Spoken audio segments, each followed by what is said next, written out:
He's a lout.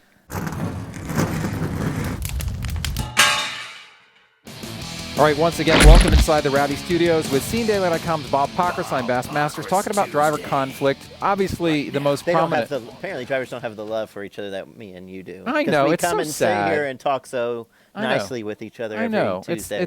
It's a comrade type situation, but Jimmie Johnson and Kurt Busch apparently not in that situation. And you were just reminiscing with me about some of the conflicts they've had before this latest one. Let's see, you have Infineon, where Jimmie jumped the curb and ran into Kurt. And then you had, Chicago a couple of years ago as well. Jimmie and Jeff Gordon battling, and Kurt gets collected. New Hampshire last year, where they're bumping each other for the win. Then Pocono last year. Kurt gets involved in a big wreck, comes out and says, he got run over by the 48. And Jimmie admitted afterwards that he did. And he also said, he doesn't like me very much. The following week, Kurt says that, it's Hendrick's driver's job to get on TV and get on all those lifestyle shows, right? So, and then Kurt calls you People Magazine. That's down the totem pole, So what's going on with these guys? I mean, they're racing. They're racers. When you race hard, you're going to have contact, and usually when you have contact, you have somebody mad. And that's good, right, Bob? It is good. It is good. It's good to the point where as long as they keep doing it, it creates excitement. The question is, when is one going to turn the other intentionally, and then either mess up one of their chase chances or hurt somebody else's chase chances, or even during the chase. So I think they'll keep doing this, and NASCAR will be like, great. Then when there's some sort of retaliation where one guy dumps the other, which neither of these guys have too much of a history of just blatantly dumping each other.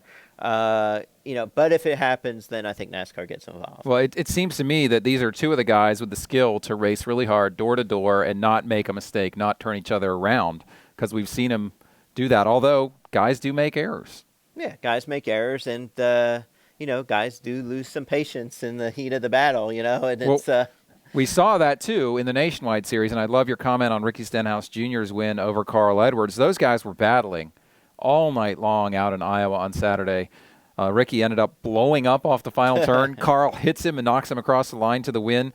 Afterwards, Carl said they were okay, but he was clearly a little nonplussed with how Ricky raced him during the event. I mean, he said, you got to race people. You got to stand your ground and got to race people the way they race you, no matter whose uniform they have on. Right. And so apparently Carl did not like the way Ricky raced him last week, didn't like him the way he was racing him this week, and sent him a message. Remember, I think it was back in Bristol in 2005 or 2006 when Mark Martin raced Carl Edwards really hard, and Carl went to him afterwards like, what's going on? And Mark Martin explained, look, this is the way you're racing me. This is the way I'm going to race you, and and you've got to learn how to race others. And so sort of managing that relationship. So I think Carl's now trying to be Mark Martin, and Ricky Stenhouse is kind of the young Carl, and they're butting heads. But I tell you what, if I'm Ricky Stenhouse, I'm like, look, I got to show people if I want a cup ride. Right now I'm winning nationwide races. The only knock on me could be, am I too soft, or do I not have what it takes to race on the cup level?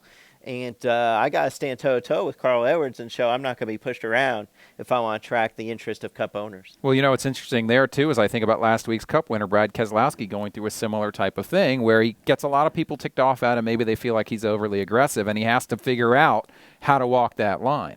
Yeah, and I think you should be as aggressive as possible. I mean, Ricky was not happy with the way Brad drove him at Indianapolis in the nationwide race. Felt how hard do you run a guy up into the wall? I think if you don't wreck, I mean, when you run up somebody that close to the wall, though, you have a risk of wrecking yourself too, and wondering what he's going to do. So if neither of you wreck, then I don't have a huge problem with it. So but then again, Ricky should race Brad the same way.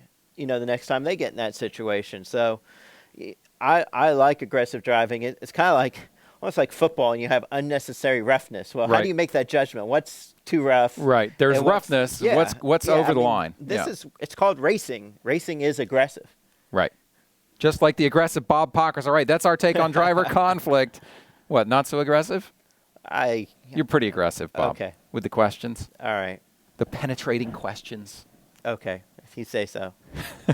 We'll have Bob back next week on Bob Pockrass Tuesday. Rowdy.com.